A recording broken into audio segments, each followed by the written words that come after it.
Hey, welcome to the vlog. I've received some vacuum parts. We'll talk about this another time, but there's two machines we're going to put this on, and I'll show them on camera a little bit later after I get rid of them. I don't want to create a feeding frenzy on eBay. I have some Dyson clutch belts and a Dyson clutch tool, and more importantly, we've got Type-C bags. Well, I'll give you a hint of some of the things that are going on. You notice that red nozzle is gone. It is drying upstairs, and I've pulled the parts out of that to fix it. So we'll be doing a video on that a little bit later. But first, let's take care of this Electrolux. Well, we got the Electrolux oxygen. Let's move this. I'm going to try and do this backwards so y'all can see this. So this actually was in good enough condition. I just rinsed it out. Usually, I don't do that, but they're kind of hard to find, and if it isn't broken, don't fix it. I got me some European S-style bags, and look at all these brands these things fit. It's like a standard vacuum bag. If only such a thing were true. So let me open these up. My favorite thing about these vacuum bags is the color. I've always loved this color. I always thought it was really funny that they were this color. And if you get the Eureka ones, they're basically not HEPA. You can get Electrolux Eureka ones that were HEPA, but not the actual Eureka ones themselves. Plus, I wanted to see if these were newer or better quality. They're about the size of an FJM bag, to give you an idea, with the plastic collar. So this just kind of goes in there, and it bends when you put it in. So you put this in, like so, and there we go. That's in there. So now we have that lovely green HEPA bag, which really contrasts the red. We'll switch this around for y'all to see. I also washed the filter grill in this. Again, this was really clean. I blew out the compressed air. I'm happy with that. So genuine Eureka filter, HF1. It's typically what I use for this style machine. I am not a fan of putting the genuine Electrolux ones in there that are supposed to be washable, because they're just not washable, not worth the extra money. So I really don't care if it's blue or not. Again, this is a genuine one. And this was new old stock. I was able to get this really inexpensive. So I think it was like $6 shipped to me or something like that. That just all goes on like that. So let's plug her in and see how she sounds now I've got some things cleaned up. And oh, I guess I should mention, I'm not going to do anything with the power head right now. I want to find all the right parts for the power head before I put together. So I've got the power head here, and I've got all the parts in a Ziploc bag.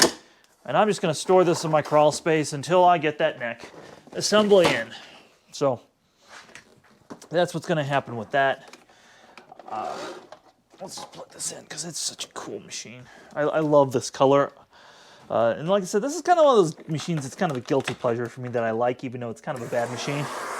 It's got a lot of sucky. You can see the full bag check indicators working.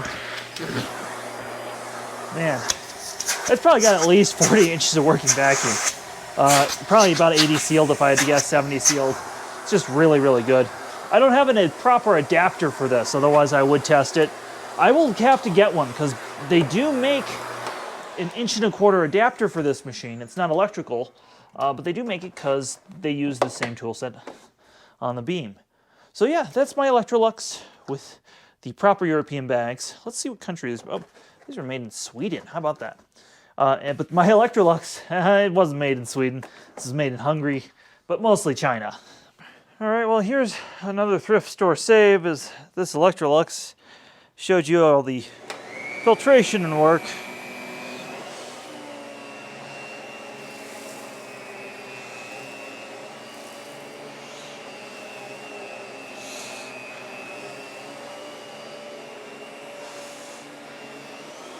It really is just a really nice machine to use. It's very quiet. The power head's actually louder than the machine. It's just very nice, has a good hum to it. And even though these machines weren't known for the quality, the power that this machine has is just absolutely great. Let's see. You can see the bag light turn on, but basically you can see that's,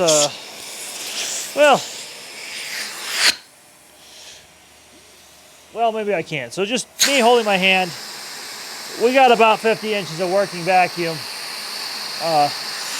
Again, me personally being the adapter, so I'm sure it'd get a bit more. You can hear the relief valve kicking at 80, but it really is a pretty powerful machine. Especially considering these machines are, gosh, they're old now. They've gotten old. So yeah, I'm happy to have this. I'll have to find the neck on the other power head eventually, so I can have that matching red power head. But they do really clean well.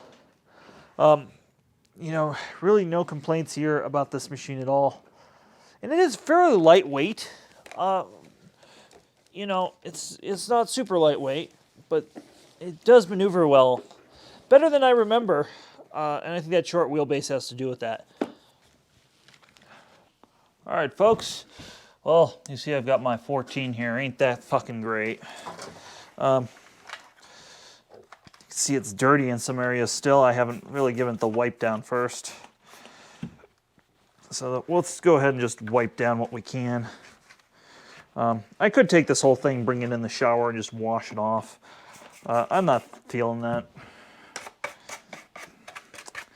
You do want to make sure this gasket's nice and clean on there, and you can just see the crud. Now, unfortunately, before I put the rest of this back together, I need a brush roller. And I had gotten sent a generic brush roller off eBay, which I've had to return, and it was kind of a hassle. So as I go clean the rest of this up, I actually had to go get the brush roller. So I decided to call the local Dyson store to my area, which is maybe about 15 miles south of me.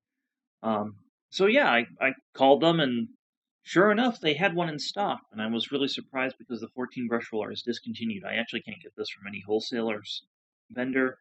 And like I said, I tried to get one off eBay, and they just sent me a generic one, despite the listing being of the real deal.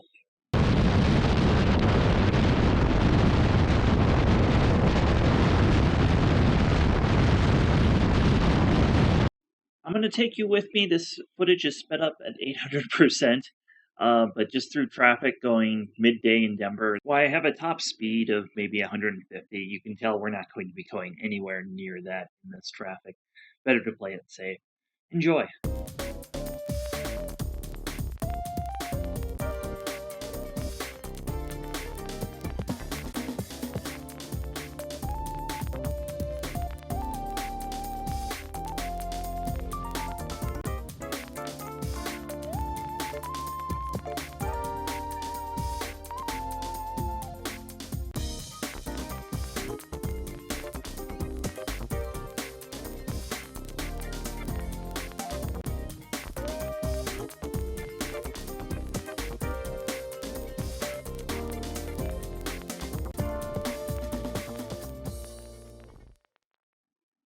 Now, due to the ongoing pandemic, Dyson was only letting one person at a time in their store, which was interesting.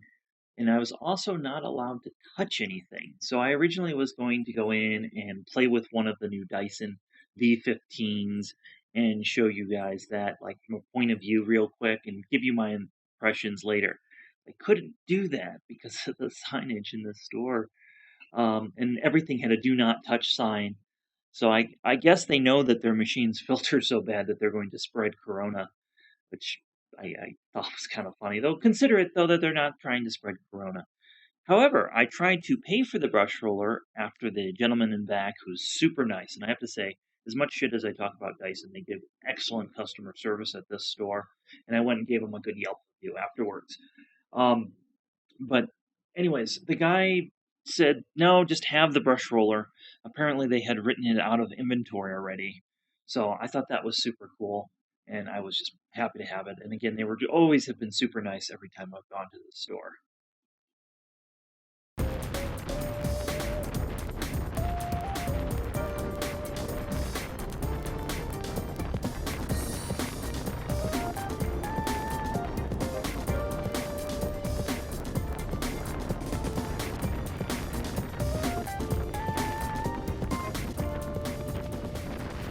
Now, as I make the pilgrimage home, I thought I'd show you a little bit of Denver traffic, and now the time is maybe 3 p.m., and you'll get to see some of the stuff stuck and stopped.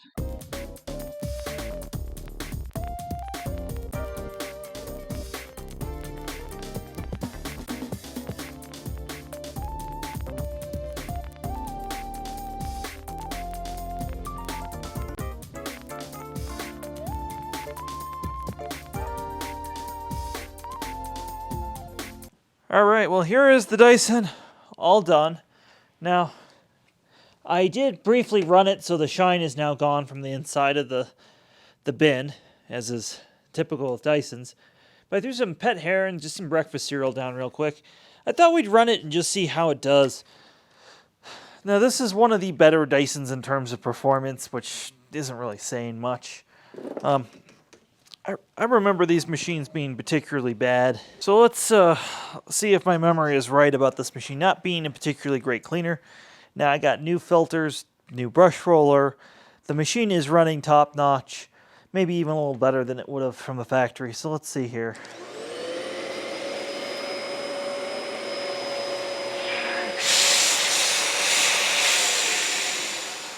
Well, that was certainly better than I thought it would do. Though this carpet is particularly easy to clean. Yeah, a little bit of fuzz that moved around, and it snowplowed a little bit. Again, I really wasn't sure what it was going to do there. Yeah. Actually, I'm really happy with that. Especially since I don't, I'm not a huge fan of Dysons, but I thought it'd be a good idea to preserve one. Yeah.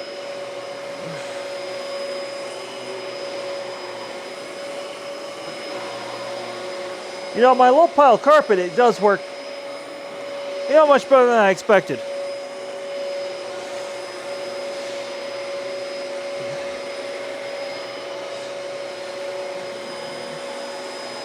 And another thing that's funky about these is they don't lie flat. They just, yeah. Well, that one works pretty well. Let's talk about the tool usage, because that's super weird.